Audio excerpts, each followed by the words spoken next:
Bonjour à toutes et à tous et bienvenue dans cette nouvelle vidéo. Alors j'espère que vous allez toutes et tous très bien. Que le temps neigeux que nous avons eu ne vous a pas trop perturbé. Et en ce qui concerne mes deux vidéos sur le RSA, c'est moi qui les ai enlevées. Mais ça j'y reviendrai plus tard et j'expliquerai pourquoi. Pourquoi je les ai enlevées, pourquoi j'ai fait ces vidéos. Aujourd'hui, je vous propose une nouvelle petite vidéo lecture. Alors, ce que je vais vous lire est un peu particulier. Ça pourrait plaire à certains comme ça pourrait ne pas plaire à d'autres.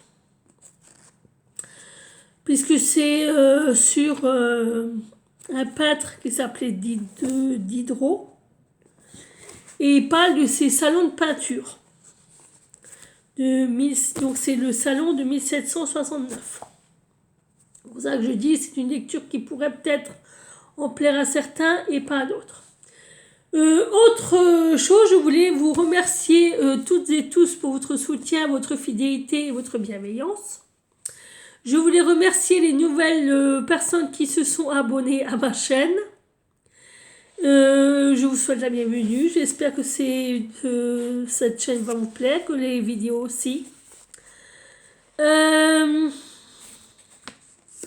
comme à partir du mois de décembre, je vous lirai des livres sur les thèmes de Noël, jusqu'à Noël. Donc, comme j'en ai pas mal, je vous en lirai quelques-uns. Pour le coloriage, je ne me suis pas encore décidée. Je cherche encore l'inspiration, bien que je sache ce que je veux faire. Et en plus, comme on a eu l'épisode neigeux là, ça m'a un peu inspiré pour les coriaces. Donc je me suis dit, ça serait pas mal ça. Mais on y reviendra plus tard. Là, je vais pas trop tarder parce que j'ai pas trop le temps aujourd'hui. J'ai un rendez-vous médical. Donc on va commencer. Donc je vous montre le livre.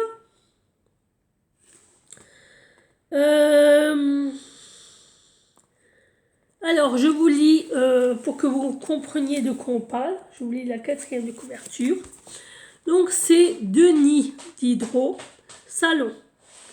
De 1759 à 1781, un peu avant la Révolution, Diderot, le philosophe, l'homme de lettres, a joué aux critiques d'art en donnant 9 salons dans une revue littéraire. Il s'agissait alors de proposer aux abonnés, absents de Paris, un équivalent littéraire des œuvres qu'ils ne verraient pas. Le lecteur aujourd'hui encore appréciera ces textes sans avoir les tableaux ou les sculptures sous les yeux. Le salon, selon Diderot, n'est pas seulement de la critique d'art, il contient des dialogues, des rêveries, des théories de la philosophie. Il oscille entre le roman et l'essai, entre le conte et la critique. Il ne s'agit pas de constituer une esthétique conceptuelle, mais d'arpenter l'espace d'une interrogation. Chaque salon est l'occasion d'un nouvel essai de réflexion, où le devoir d'abstraction philosophique ne fait jamais l'économie du foisonnement du réel. Peut-être Diderot ne sait-il pas expliquer un art qui soit totalement étranger à toute narration. Peu importe, il sait en parler comme nul autre. Alors, j'ai hésité avec celui-là, où je voulais aussi vous faire Joséphine de Beauharnais. Puisque c'est vrai que Joséphine de Beauharnais, tout le monde ne sait pas.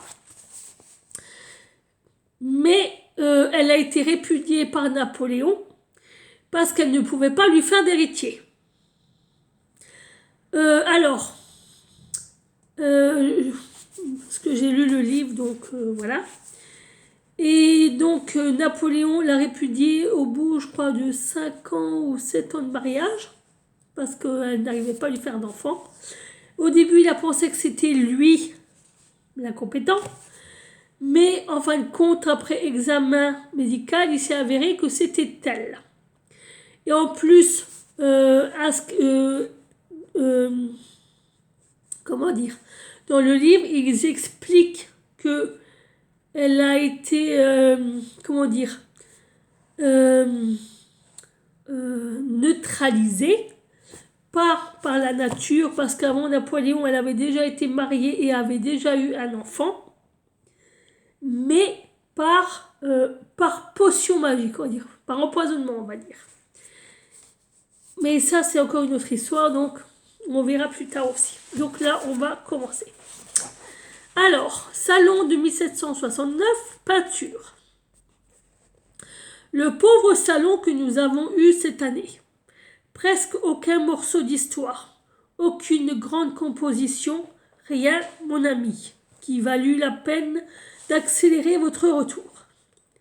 Ce n'est pas que nos artistes aient chômé, ils ont travaillé et beaucoup, mais où leurs ouvrages ont passé en pays étrangers, où ils ont été retenus dans des cabinets d'apprentis amateurs qui en sont encore à la première fureur d'une jouissance qu'ils ne veulent partager avec personne. Vernet avait exécuté, pour Monsieur de la Borde, 8 grands tableaux. Par un travers de tête auquel on n'entend rien, l'homme riche, en les lui commandant, a exigé que ces tableaux, une fois placés dans sa galerie, n'en sortiraient plus. Aussi n'en sont-ils pas sortis. Le Laborde a fermé l'oreille aux cris publics. Que dites-vous de cet abus cruel de la nécessité où se trouve l'artiste de sacrifier la ressource de son talent ou sa gloire? Le moderne Midas, qui ne connaît que l'argent, s'est imaginé que l'argent était la portion la plus précieuse de l'honoraire d'un homme qui doit avoir l'âme grande et le caractère libéral. Que ne l'interrogeait-il? Que ne lui disait-il? Vernet. Lequel des deux préférais-tu? Ou d'avoir fait pour rien un ouvrage sublime, ou d'en avoir fait un plat qu'on t'eût payé au poids de l'or? Il aurait vu si l'artiste eût balancé dans son choix. Mais c'est ma condition. Votre condition, monsieur de la Borde, est injuste, antipatriotique et malhonnête.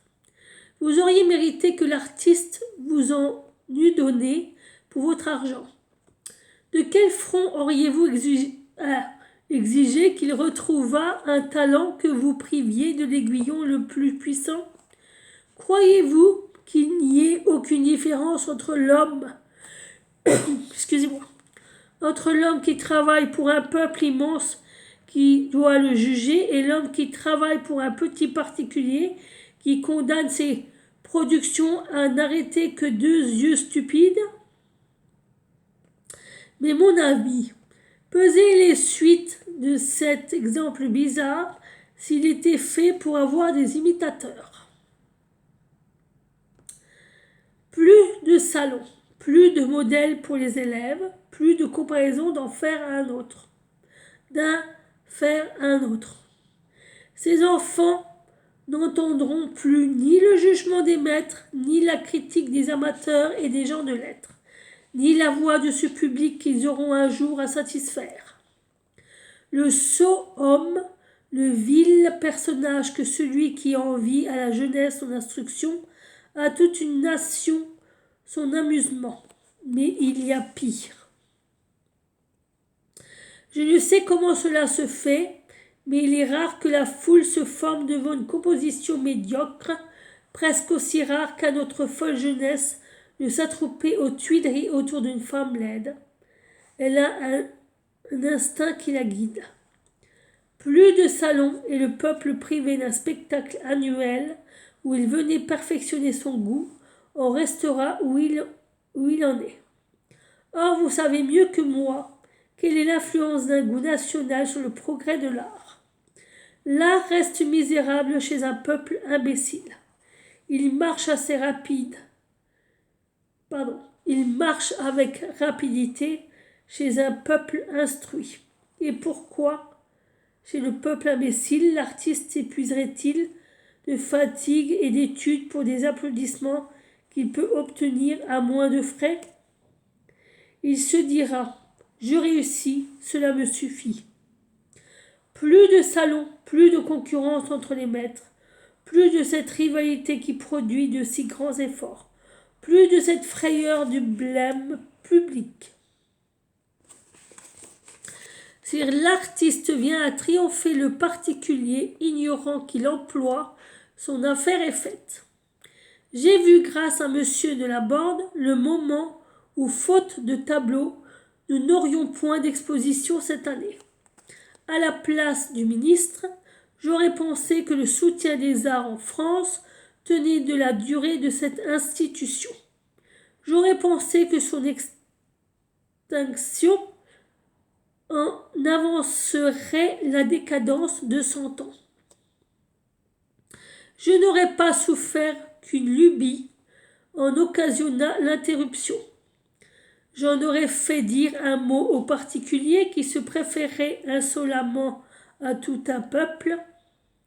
Peut-être auriez-vous appelé cet avis un acte de despotisme. Peut-être y auriez-vous vu une première atteinte à la liberté et à la propriété.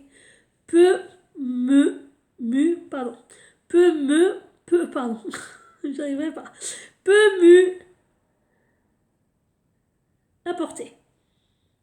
Après cette sortie préliminaire qui m'a vraiment soulagé, je vais passer à l'examen des morceaux dont il nous ont été permis de jouir. Vous désirez que je sois court. Je suis devenu vieux et paresseux. J'ai vidé mon sac. Ce qui me reste d'observation à faire sur l'art est si peu de choses qu'il me sera facile de vous contenter. À la prochaine fois, monsieur le premier peintre du roi Boucher et monsieur le directeur de notre école, Michel Van Loo. Voilà, fini. C'était l'extrait que je vous ai lu.